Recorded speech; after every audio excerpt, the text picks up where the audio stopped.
Good morning, नमस्कार आणि शुभ सकाळ मंडळी. खूप दिवसापासून व्लॉगिंगचे कुठलेही किंवा ट्रॅव्हलिंगचा कुठलाही व्हिडिओ आला नव्हता, त्याबद्दल क्षमा करा. सगळ्यात महत्त्वाचं सांगतो की आत्ता जस्ट कॉलनीमधून आमच्या बाहेर पडतो आहे मी. आणि बाहेर पडल्यानंतर या व्हिडिओमध्ये आपल्याला बघायला मिळणार आहे, जसे की तुम्ही मागच्या व्हिडिओमध्ये पाहिला की प्रयाग चिखली जी 5 नद्यांचा संगम झालेली नदी आहे, ती नदी तर मी तुम्हाला दाखवली, पण त्या नदीपर्यंत पोचायचं कसं, त्या नदीपर्यंत जायचा रस्ता कसा, कोल्हापूरच्या CBS स्टँडपासून नेमकं त्या नदीपर्यंत पोचायचं कसं, कुणीकडे आहे नदी, किती किलोमीटर आहे, याच सगळ्या गोष्टींची चर्चा आणि हेच सगळं या व्हिडिओमध्ये मी तुम्हाला दाखवण्याचा प्रयत्न करणार आहे. तर व्हिडिओ जबरदस्त होणार आहे आणि खरोखरच खूपच इंटरेस्टिंग व्हिडिओ होणार आहे. तर आत्ताच चॅनलला पटकन सबस्क्राईब करा, त्यासोबत व्हिडिओला लाईक करायला अजिबात विसरू नका आणि राहा व्हिडिओमध्ये असंच. हा ट्रॅव्हलिंगचा जर व्हिडिओ तुम्हाला आवडत असेल तर नक्कीच लाईक बटन दाबून आमचं प्रोत्साहन वाढवायला अजिबात विसरू नका. त्यासोबतच खाली दिलेलं जे सबस्क्राईब बटन आहे ते अगदी फ्री आहे, पटकन सबस्क्राईब करा आणि बाजूची घंटासुद्धा नक्कीच वाजवा.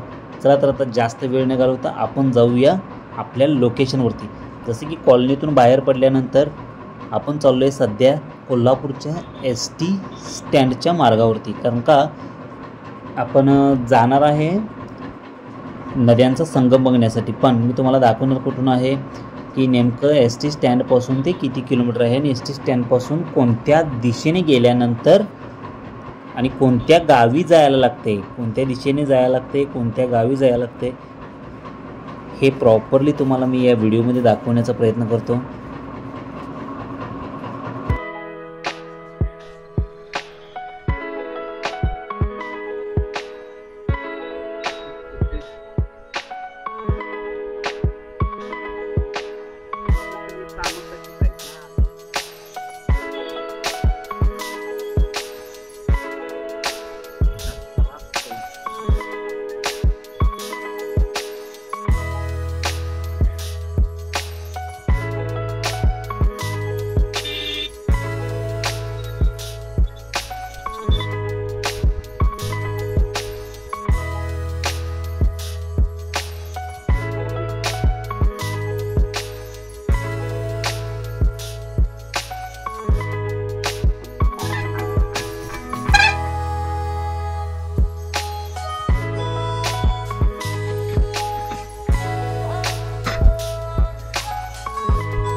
पुढे असलं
हा तर मित्रांनो फायनली 10 ते 12 किलोमीटरच्या अंतर क्रॉस केल्यानंतर आपण पोहोचलेलो आहे या ठिकाणी. हे समोर जे आपण आता नदी बघतोय ही कुंभी, कासारी, पंचगंगा, सरस्वती आणि भोगावती या 5 नद्यांचा संगम झालेले हे ठिकाण म्हणजे प्रयाग चिखली. आपण प्रयाग चिखलीचा लास्ट टाईम व्हिडिओ शॉर्ट व्हिडिओमध्ये पाहिला असेल, पण इथंपर्यंत यायचं कसं हेच या व्हिडिओमध्ये मी तुम्हाला दाखवलं.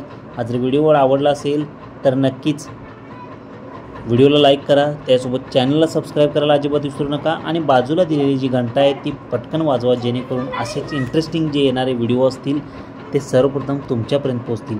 आणि इथं येऊन या संगम बघून इथला आनंद घ्यायला अजिबात विसरू नका. याच्यासोबत बाजूला एक मठसुद्धा आहे, इथे यात्रासुद्धा असते, फक्त ती केव्हा असते मला माहिती नाही सध्या तरी, पण इथं येऊन एन्जॉय करायला तुम्ही अजिबात विसरू नका. संगम वरून क्लिअरली दिसतोय, दिसणारा हा संगम एकमेवच आहे, नाहीतर संगम बरेच आहेत, पण असा क्लिअरली दिसणार डोळ्याने हा एकमेव संगम आहे. तर इथे विजिट करायला अजिबात विसरू नका.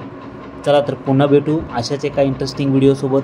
तोपर्यंत धन्यवाद आणि तोपर्यंत तुम्ही असंच माझ्यासोबत खात पीत निवांत फिरत राहा.